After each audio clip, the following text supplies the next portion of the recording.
Autumn 1775. King George III has decided to punish his rebellious American colonies. While some in Britain sympathize with the Americans, many now see them as the king does, dangerous men who have forgotten the allegiance they owe to the power that protected them. In London, the king and his ministers pore over maps and military reports, planning to raise 18,000 German auxiliaries to crush the rebellion.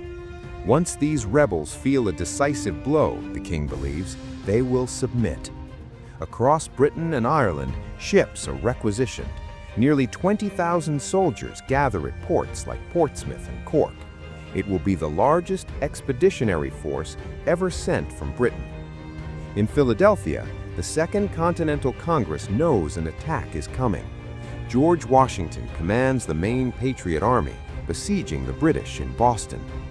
Patriot committees now control much of the 13 colonies, but elsewhere British authority remains firm.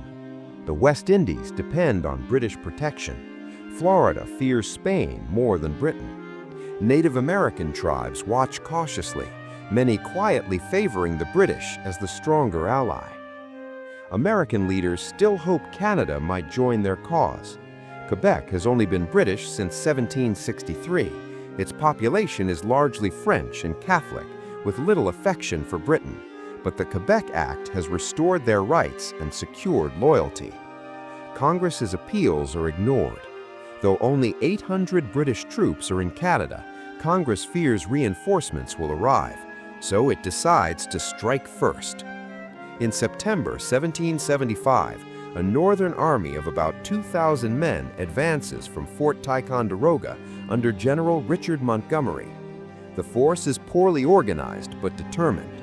Montgomery captures Fort St. John's after a 6-week siege, opening the road to Canada. But disease and desertion cut his army in half.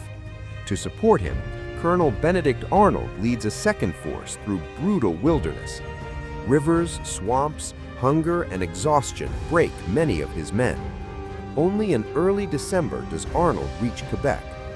Together, Montgomery and Arnold command just 1,200 soldiers. Quebec is formidable, thick walls, over 100 cannon, and a capable governor, Guy Carleton. Winter is setting in, enlistments are about to expire, and the Americans choose to gamble. On December 31st, under a blizzard, they attack. It is a catastrophe. Montgomery is killed. Arnold is wounded. Hundreds are captured.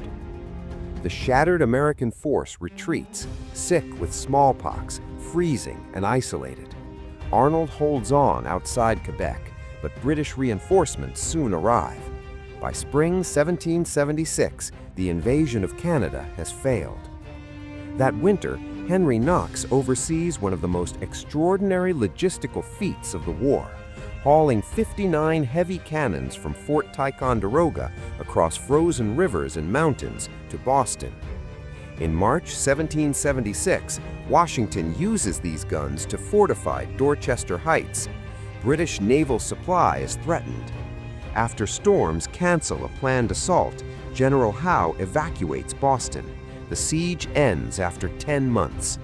Patriot morale soars, but the colonies are divided. Nearly 1 in 5 Americans remain loyal to Britain. Some fear mob rule, others cling to the king, the church, or stability. Patriot committees harass suspected loyalists. Homes are burned, families torn apart, neighbors turned into enemies. British leaders believe loyalists will rise if given support, especially in the South. In early 1776, a small British force moves toward the Carolinas. Loyalist militias assemble, but at Moore's Creek Bridge they are ambushed and crushed. A Highland charge with broadswords ends in disaster. The British next target Charleston, the richest city in North America. The attack fails. Naval guns bounce harmlessly off palmetto log fortifications. By summer 1776, there is not a single British soldier left in the southern colonies. In April 1776, Washington marches the Continental Army toward New York. Across the colonies, calls for independence grow louder, fueled by Thomas Paine's pamphlet, Common Sense. Written in plain language, it attacks monarchy and argues that America's cause is the cause of mankind. Loyalists are outraged, but patriots control the presses. Over 100,000 copies circulate. In June, Congress debates independence behind closed doors. On July 2nd, it votes to break from Britain. On July 4th, it adopts the Declaration of Independence. Its language draws heavily on English political tradition, even as it condemns the king. A clause attacking slavery is removed to preserve unity. 56 men sign, pledging their lives and fortunes. Celebrations erupt. Statues of the king are torn down. His image is burned.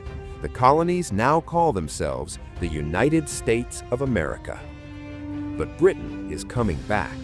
In May 1776, General Burgoyne arrives in Canada with 7,000 troops.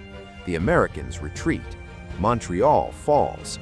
Meanwhile, Washington braces New York for attack. On June 29th, sails appear on the horizon, then dozens more. General Howe arrives with 10,000 men. Soon he will command nearly 32,000 soldiers, supported by a vast fleet. Almost half of the military power of the British Empire is converging on New York. British troops land on Staten Island.